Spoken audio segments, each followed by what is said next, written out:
Welcome back to the Get Off the Treadmill podcast for practice owners and leaders, where we are obsessed with how to build a successful practice and get a life too. Hi, I'm Chuck Blakeman, and we're going to dive into another topic that helps us make more money in less time, get off the treadmill, and rehumanize dentistry by giving everybody their brain back. Mark Costas is with us today. He's the founder of over a dozen successful dental clinics. I think they've got 8 in their pocket right now. And he's also been the founder of the Dental Success Institute, author of an international and #1 best-selling book, Pillars of Dental Success. That's in its 2nd edition. That means that's when you know a book's good. He's also the host of Dentalpreneur Podcast, and most recently the founder of the Dental Success Network.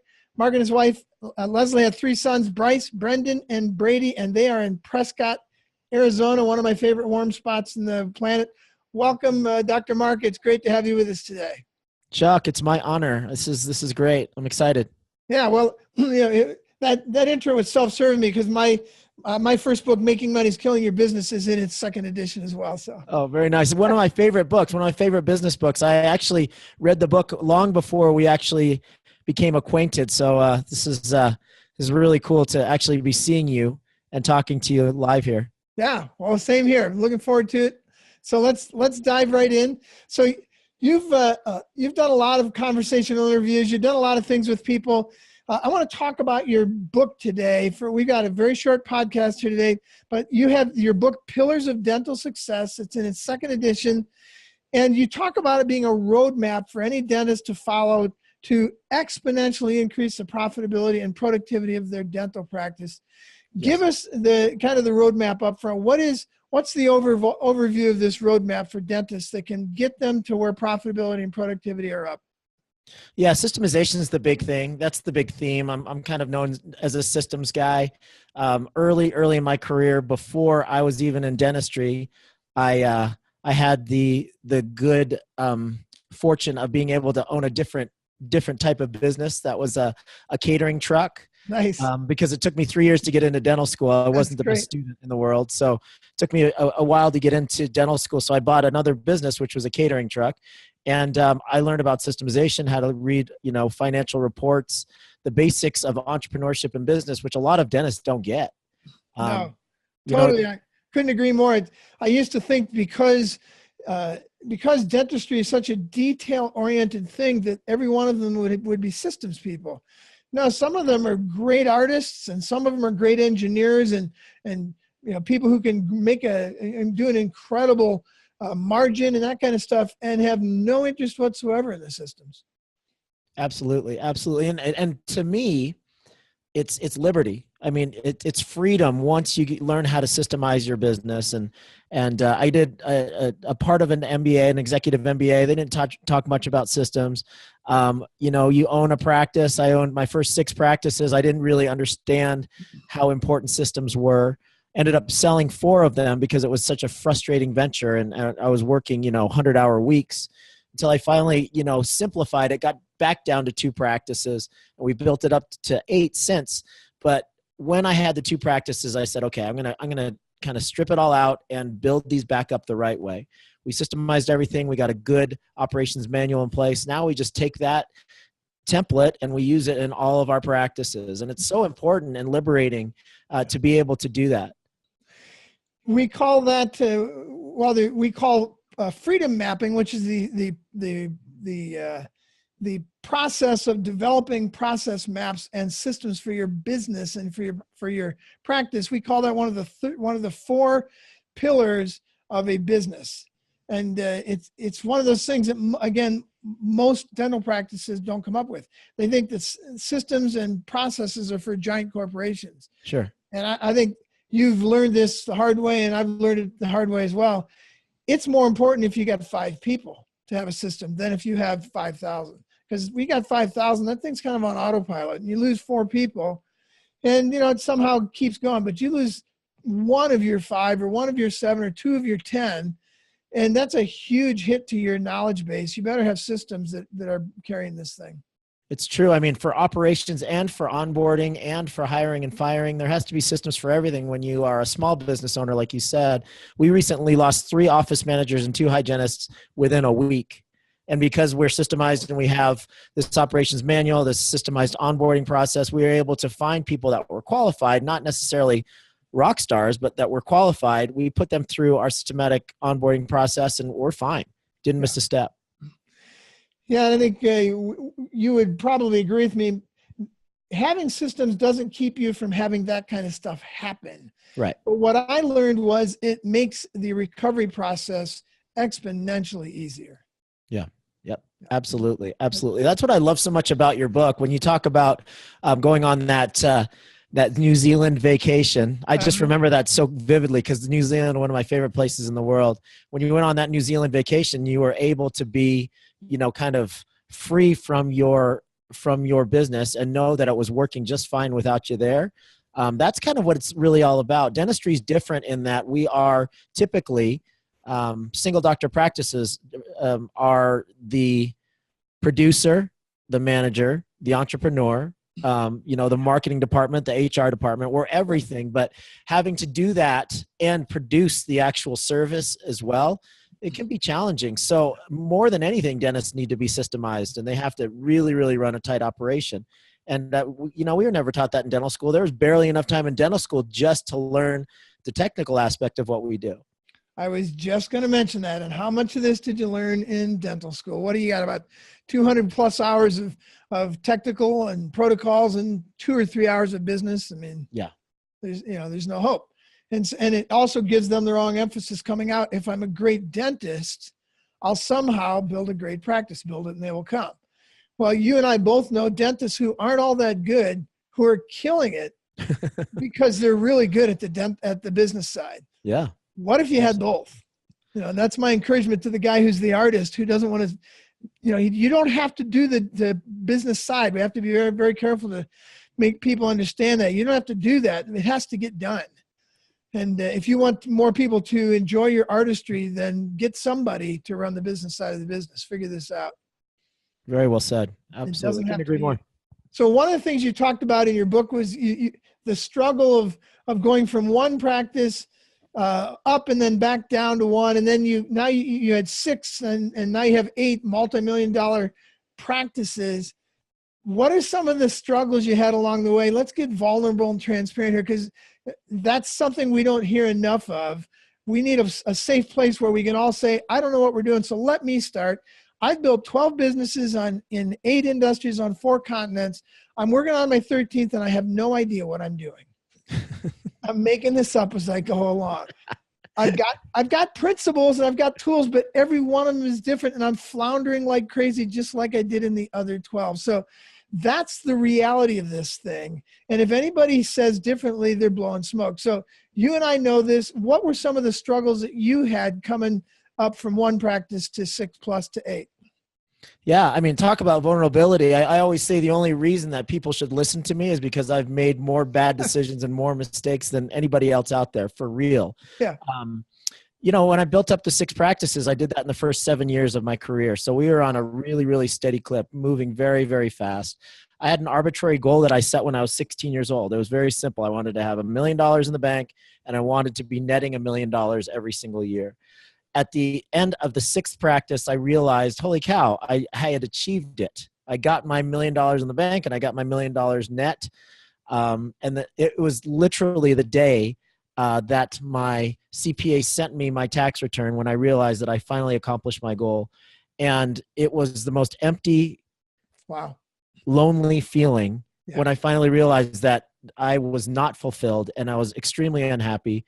I was distanced from my wife and my kids because I was working so hard, physically not in good shape because I was worrying so much all the time, overworking myself.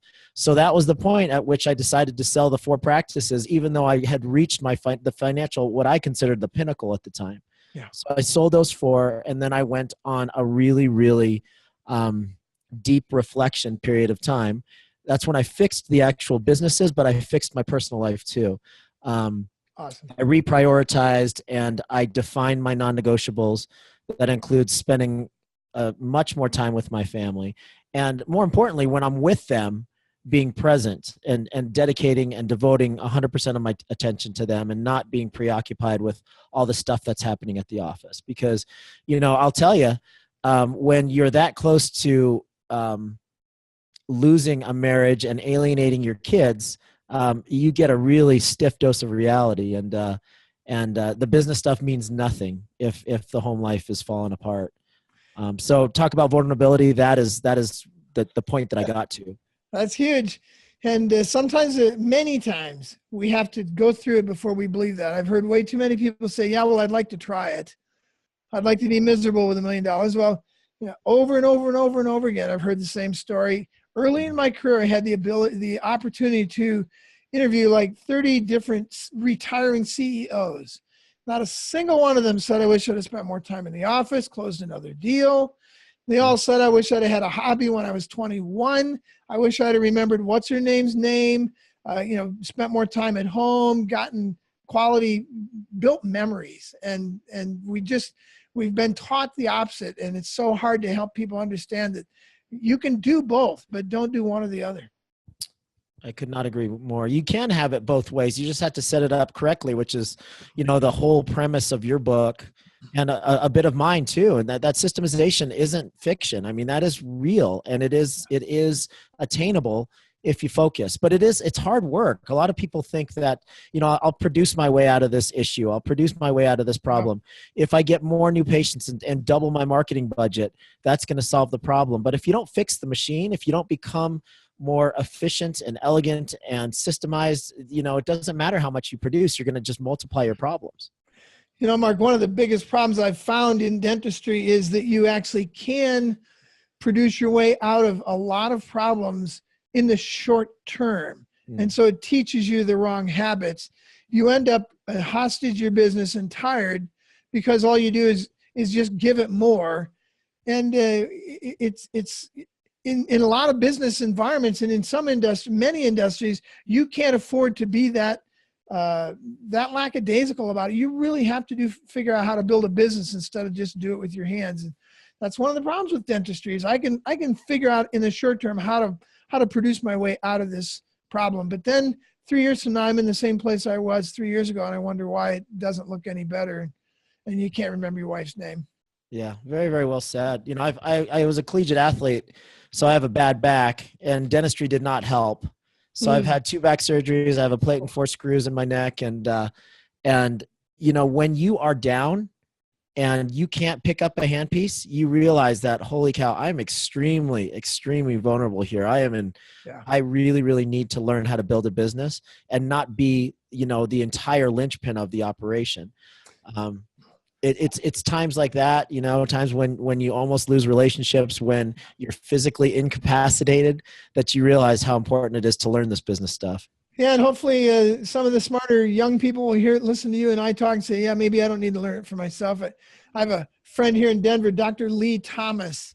He built, he finally got into dental school. The day he got his letter from dental school, he went out and mowed the lawn, stuck his hand underneath the lawnmower while it was turned off, but the blade was still moving, and he just nicked one of his fingers. He was okay. He needed 1 stitch.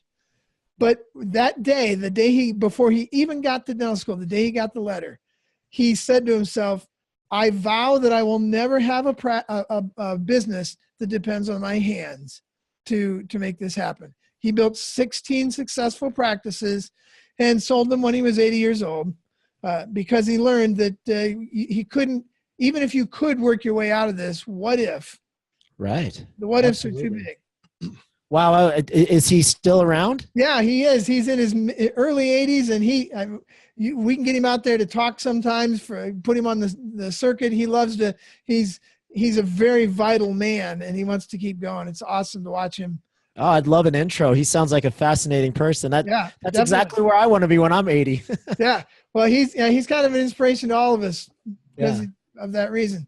So one of the things you talk about in your book is to get the overhead and the cash flow under control. It's a huge issue, especially in any kind of insurance-based environment, but even in fee-for-service, you've got the overhead issue, you got the cash flow, and all of a sudden you're surprised at the end of the month you can barely pay your payroll, and then you feel like you've got it all figured out, and 3 months later it happens again. What are some things you talk about? Give us some steps from your book on getting that overhead and that cash flow under control. Yeah, first, I mean, it's really, really shocking. Go to any state regional dental conference and ask dentists how their practice is doing. They'll say, it's great. I'm producing $100,000. I'm collecting $92,000 and I'm getting, 22 new patients. And then you ask them, what's your overhead? Well, I'm producing this, I'm collecting this, and this is my new patient. What's your profitability? Well, I'm producing this. They only know three things. They know production, collections, and new patients. So many dentists don't even they glaze over when you ask what their profitability or their overhead is. So important to know what the industry standards are for all of your variable costs. So important to know how much it costs to perform a certain procedure. So important to know how much the overhead is per chair per hour. It's so important to know what your break-even point is. Those are things that are just, that is the very, very bare bones basics of business ownership. You know this, Chuck. When I owned the Roach Coach, I had to know how much it cost to create a hamburger and French fries, right? I had to know that because that's where I was going to price it. I had to build in, all of my profit and all of my expenses into how much does it cost to run this thing for 8 hours and to put it on the road? Those are basic things we need to understand. Exactly. And too often we think those are beneath us. But again, I have a real heart for and I work with a number of dentists who are just incredible artists who by default don't have much nose for the business side. Sure. And they look at this stuff and they don't want to do anything with it. But the motivation here is if you really want more people to be impacted by your amazing dentistry, get somebody to help figure out the dental side or the business side of this stuff, drive more patients into your chair so that you can have a bigger impact in the world around you. For sure. It should be motivated that way, if nothing else. Yeah. So getting those numbers, knowing your numbers is a huge part of this. One of the things I'm going to say about this is I hear this all the time, and I'm a big fan, and Dental Intel doesn't pay me anything to say this, but they're one of the leaders in this. Get somebody, if you don't have a piece of software that tells you every day what you did yesterday, what your profitability was, how many hours your chairs were empty, what your retention is, what all your acquisition, all that stuff, you need to have that piece of software. Don't be torturing QuickBooks to make this happen. Yeah. That stuff should be coming and finding you at the end of every day, at the beginning of every day, week, month, so that you can react to it. It's a tremendous way to do things.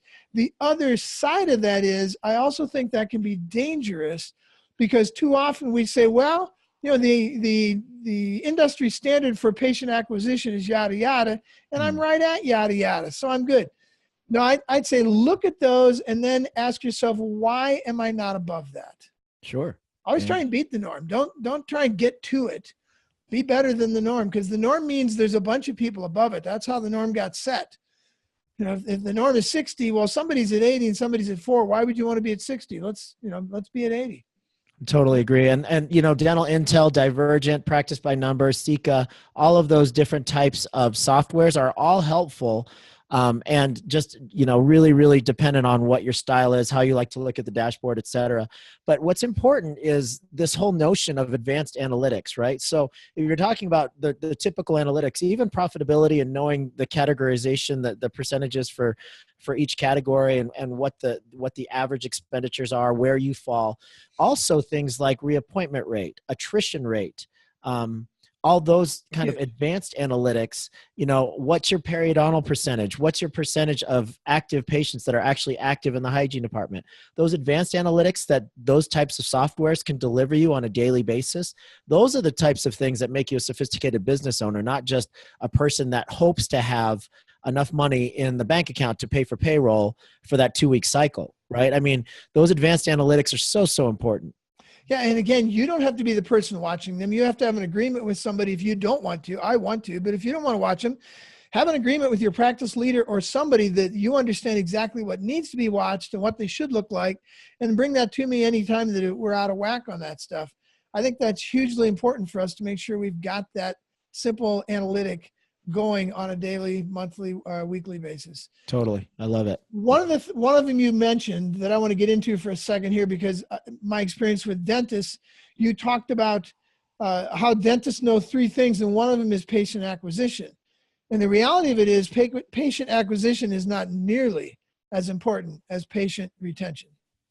Absolutely. Yeah. That's, I was kind of alluding to that in these practice management softwares. You can always calculate your attrition, but it's very, very clunky to do that with the regular practice management software. If you have an advanced analytics software that just spits that out at you, you can look and you can literally see. Yeah. Most of them give you a bar graph. It's like, okay, I acquired 26 new patients this month. Holy cow, I attritioned out 34, which means that 18 months in a day, what we consider an attrition patient, more patients are actually leaving your practice than coming in. And people would be shocked. Most times when you think that you have great patient acquisition and your practice is actually growing, it's actually either flatlining or declining a little bit. Patient retention, oh my gosh, is so important and much, much easier to accomplish than going out into the wild blue yonder trying to get people to come through your doors. To keep the people in, within your practice is much easier. You just have to realize that how many people you're actually losing every month. Yeah, in business in general, the cost of acquisition of a new patient, or in this case, a new customer, is 5 times the cost of keeping one. And yet, what do? We spend all of our energy on advertising and marketing and finding strangers. Yes. We have people who love us. We're not paying any attention to them. So. Sure. The patient retention program, the customer satisfaction program, the drip system that keeps you in front of them is the most important market. Well, it's the second most important marketing you'll ever do. The first is be a great dentist, because then those people come back. And then third is patient acquisition. Yeah, agreed. Important. People see that's great. That's a great summary. Yeah. So let's talk about this. So the simple and effective, you talk in your book about the simple and effective approach to reactivating lost patients. Okay, I haven't been paying attention to retention. I've just been patient acquisition. My light bulb just went on. What in God's name do I do now? Yeah, reactivation is one of those things. It's very, very closely related to what you call retention, and that is people that aren't necessarily mad at you. They're not necessarily off or died. They just, life took over and they haven't been in. They haven't thought about you recently. So reactivation is really, really easy. What's that? Or their teeth. Nothing in their teeth hurts right now. That's right. They haven't thought about their teeth. They haven't bothered to get them clean for 18 months because they don't hurt. That's right. I mean, there are so many different ways to reactivate patients. There are now many, many different services that will reactivate your patients for you via phone calls. There are, we have email campaigns, just like you alluded to. We have drip campaigns that get people back in. We usually offer a free exam if they're a fee-for-service patient, free exam to come back, free exam and x-rays if they come back in for their cleaning. We offer them incentives one way or the other with an electric toothbrush or whatever it happens to be. Just getting out there and reactivating them, getting them back in just for a cleaning, for the simplest thing, just to do a checkup. Getting them back in the fold, and that is much, much easier and much more cost effective than going out, just like you said, 5 times to go out and get a new patient. But yeah, reactivation, we have a very, very specific way that we do it. We do it with postcards, phone calls, and an email, a 3-step system. But whatever that system is, reactivation is really, really a great way to stimulate growth. Yeah, awesome. Well, there's so much more we could cover from that book, but we're out of time today. Can you leave us with a simple word of wisdom on how to build that practice and create that roadmap that gets you that profitability and productivity? Yeah, sure. It's really important to know that the average dentist in the United States has an overhead between 68 and 72%. So if you as a dentist is getting paid 30% of the production of the practice, you add 30% to 68%, that means you have 2% profitability in your practice. And if you are the 72%, right, then you are negative 2% profitability in your practice. So that means that you're making what you would make as an associate somewhere else, and sometimes less than you would be making as an associate somewhere else. And you have all the hassles and the liability of owning a practice and the risk and managing a staff and paying all the bills. So you got to know where you stand. And if you are the average 68 to 72%, the average dentist is not very profitable in their practice. We like to shoot for about 50%. And the first step to getting to that 50% is being aware of where you are, and then making sure that your categories are at least, like you said, in the average range. Yeah. And then you can squeeze them down even more. But the first step is just to be aware of where you actually are. Awesome. Calculate your overhead and understand what those those categories are and where you should fall. You know, it's funny, if you drop that 18% from the 68% to 50%, you're talking about, for $100,000 a month practice, that's an $18,000 raise you gave yourself without producing another procedure. Yeah. You know, that's just watching the business. If you could shave 18% off your overhead, if the average dentist could shave 18% off their overhead, just imagine, you know, how many years you could shave off your retirement timeline. Awesome. Well, how can people get a hold of you? You got the Dentalpreneur podcast, you got this book. How can people get a hold of you and connect? Sure. I'm very, very active on social. You can go to the Dental Success Institute Facebook page or Instagram page. My website is truedentalsuccess.com.